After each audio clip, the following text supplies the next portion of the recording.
আসসালামু আলাইকুম। জেটেক ভিডিও পক্ষ থেকে আপনাদেরকে স্বাগত।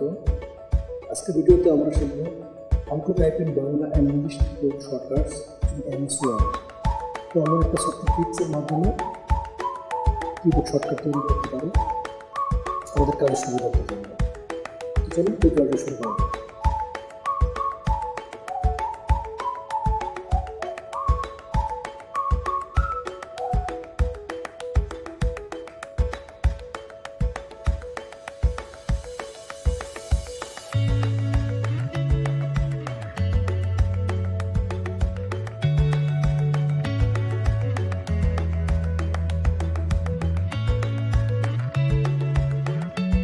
First of all, file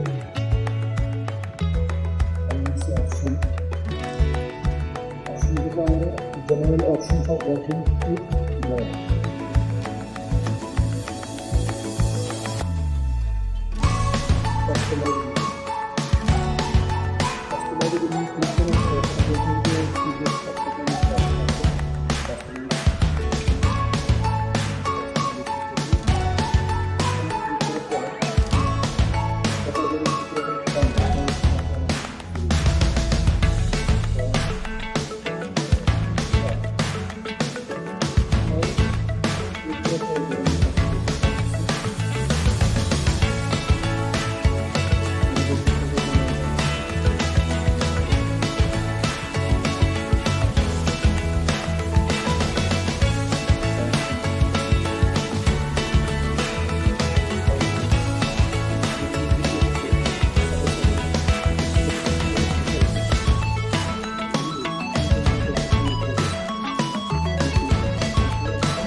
আমরা এরিয়াল থেকে আসার জন্য আমরা কন্ট্রোল অল্টার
এই টপিকের উপর অনেক ভিডিও আছে, যদি টপিক পছন্দ না হলে ওগুলো দেখতে পারেন। ভিডিওটি যদি ভালো লাগে প্লিজ সাবস্ক্রাইব মাই চ্যানেল। ধন্যবাদ।